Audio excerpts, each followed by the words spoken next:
Ó, Tana Moriana está perguntando aqui como fazer o vilão ser o protagonista e que fim dar a ele. Vilão protagonista? Você quer isso mesmo, Tana? Porque o vilão, ele tem a função na história de criar problema.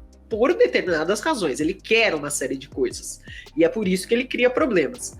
Mas ele pode ser extremamente importante, porém não é o protagonista. Porque o protagonista vai passar por aquele antagonista, vai combatê-lo, vai se desentender com ele, brigar, discutir e tal, e vai haver algum tipo de final ali. O protagonista pode até perder, né? Ele não conseguir resolver as coisas. Mas a ideia é que o vilão esteja lá para criar problemas para o protagonista. Então, eles não estejam fundidos na mesma pessoa. O protagonista pode ser uma pessoa de absolutamente malévola, né? Você pode ter na sua história alguém que vai passar por transformações, mas por razões terríveis, né? Você pode fazer uma história do ponto de vista de um assassino, uma história do ponto de vista de um sociopata, se você quiser, você pode, né? Mas aí ele não será o vilão, ele será o protagonista, né? Para ele aí, então quem aparecer de antagonista será justamente quem vier atrapalhá-lo. Se é um vilão mesmo que você quer na sua história, ele tem que ter uma razão para fazer as coisas que faz. Elas têm que ser verossímeis e ele tem que criar bastante conflito pro personagem. E você dá o final para ele que couber no pressuposto que você tiver criado.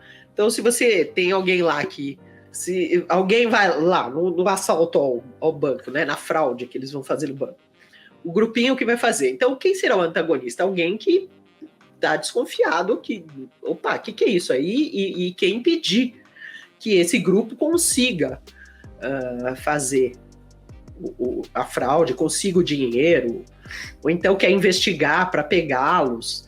Então, você vai levar esse antagonista até o que seria a conclusão ali da ação, ou seja, ele consegue entregar todo mundo na justiça, ou ele é vencido, joga o dinheiro na mão dele. O que acontece? Quer dizer, dentro do pressuposto que você criou, você faz o antagonista agir de acordo com o que ele pensa, com o que ele quer, de maneira verossímil, de preferência criando bastante encrenca, bastante faísca.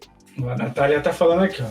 Caso queira que seus leitores conheçam mais do universo do seu livro, sem encher linguiça, escreva fanfics rápidas dos personagens nesses lugares. Assim você mostra mais e dá bônus para os leitores. É verdade. Você ir completando, né, o passado do personagem, um momento interessante da vida do personagem, uma coisa assim, que legal, tal, sem necessariamente tudo isso estar no seu livro. Aí quando você ficar famosíssima, você junta tudo num livrão de 800 páginas e lança uma edição especial comemorativa.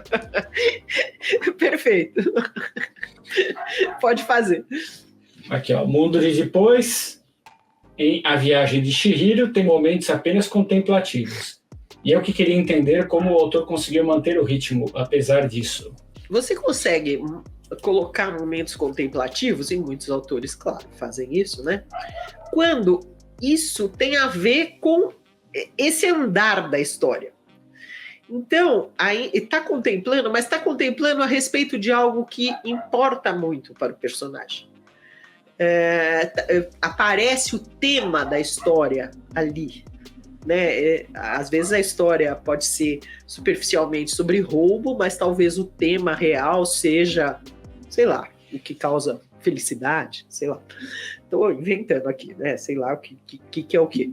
Mas, então, quando você tem um personagem que está passando por uma série de transformações, pode haver momentos de pausa, mas esses momentos de pausa são interessantes se eles forem uma reflexão sobre o que é importante para o personagem e não algo muito para fora, tá? A gente percebe quando o autor está com uma ideia pet, né? E aí enfia lá porque quer falar daquela ideia, ou que quer deliberar sobre aquilo. E aí aquilo não encaixa na história. Não combina com o personagem, necessariamente. Não ajuda o personagem a se entender melhor. é sempre legal você ver isso. O personagem está indo de onde a onde, e o que está acontecendo aqui? Aqui está tendo uma reflexão, mas essa reflexão vai levar o personagem a fazer isso, ou a pensar aquilo, ou a mudar de intenção, ou sei lá o que lá. Tá? Então, sempre muito encaixado no andar do personagem, e não a troco de nada. Muito bem, Hunter Killer está perguntando, quando o protagonista é o vilão, isso não seria aquele conceito do falso protagonista? Que na verdade os heróis são as pessoas à volta?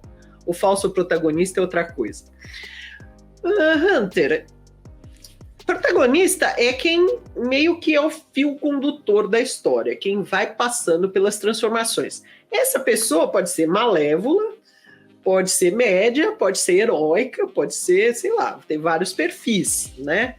Mas é basicamente isso, né? A ideia de quem costura a mudança, quem começa lá de um jeito a história e no final essa pessoa passou por um arco, esse personagem passou por um arco. Tá diferente no final. Então, não importa se essa pessoa é boa, ruim, faz coisa ruim para os outros em volta ou não importa. O que importa é esse arco. Então, se tem o arco e é o principal da história, é o protagonista. Ponto. Claro, você pode enganar, você pode começar a história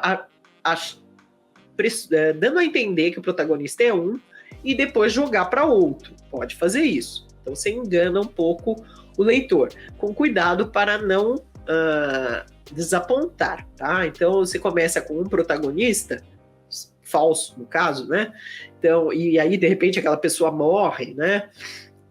É raptada, abduzida, sei lá, e você continua a história com outro personagem, esse outro personagem tem que ser muito interessante. De certa forma, é o que o George R. Martin fez, né, no Crônicas do Gelo e do Fogo. Ele matou uns personagens, mas continuou com vários outros, então você meio que sentiu, ele tirou aqui quem eu achei que era, mas tem outros aqui, então eu consigo continuar, tá? Mas é isso, né? Você, de modo geral, tem que tomar um pouquinho de cuidado para não frustrar quem está lendo.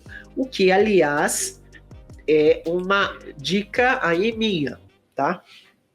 Quem está escrevendo ficção faz bem entender bem o gênero de obra que está escrevendo. Eu já disse isso algumas vezes, mas eu vou insistir porque muita gente começa a escrever sem uma noção clara de qual o gênero de obra está escrevendo. Nem que seja alta literatura. Né? Então, você saber, eu não estou no gênero de literatura de entretenimento, eu estou no gênero de, alta literatura. Ok, você saiba o que é isso, saiba a diferença de um para o outro, saiba as expectativas que existem de um e outro, cada gênero, tá? Então, por exemplo, você vai escrever uma história de aventura, de suspense, você tem que saber como são as histórias de aventura, ou de suspense, ou de terror, ou de sei lá o quê. Não é legal você ir escrevendo assim, conforme o seu nariz, sem saber o que rola no mercado de obras publicadas. Isso se você quiser ser publicado e quiser que as pessoas te leiam. Né? Ajuda muito você saber onde é que você vai entrar nesse mercado. Então, né, além de chupinhar a estrutura, então, entenda também o gênero. Eu sempre comparo assim com coisas que brasileiros mais ou menos têm uma noção, ou seja, as pessoas têm noção de carro, né? Então, eu sempre digo assim, você pode sair por aí dizendo que você vai construir um carro? Vou fazer um carro, você quer comprar meu carro? Se fosse possível a pessoa construir um carro no fundo do quintal, ela poderia sair por aí ou construir um carro, né? Necessariamente você tem que dizer que tipo de carro. Né? É um carro 4x4? É um carro esportivo? É um sedã? É um carro econômico? É um carro, sei lá, né? É um carro para... um Fusca ou uma Ferrari? Que tipo de carro? Caramba! Então, se você pretende, e olha que carro tem bem menos tipo do que livro, né? Mas só para dar um exemplo, se você for construir um carro, você tem que, de largada, antes de começar a imaginar qual motor que você vai fazer, qual suspensão, né? Não adianta você dizer, meu carro tem 4 rodas. Não. Você tem que necessariamente partir do princípio, eu vou construir um sedã para uma família. Tá bom. Então eu já tenho. As pessoas que compram um carro têm uma noção do que é que você está oferecendo. E algumas, aquelas que querem sedã, vão talvez se interessar, e aquelas que odeiam o sedã vão embora, não vão nem olhar para você, certo? Então, isso para livro é a mesma coisa, gente. Então você tem que saber que tipo de história, onde você está vindo, como é que você entra no mercado. Isso é uma história de quê, meu filho? Ou é uma não ficção de quê? Onde é que ela entra? Com o que ela se encaixa? Então, isso, para quem está escrevendo, especialmente a primeira obra, é super necessário. Entenda o gênero. Entenda o gênero. Como é que você entende o gênero? Lendo. Aí você lê as obras do gênero para saber, eu tô aqui. Eu tô nesse gênero. Esse gênero, em geral, significa que, sei lá, se são histórias de mistério, tem que ter um mistério, tem que ter uma coisa estranha, que não é explicada, que talvez vá ser, aos poucos, vai sendo demonstrado, e no final eu tenho alguma ideia do que está acontecendo.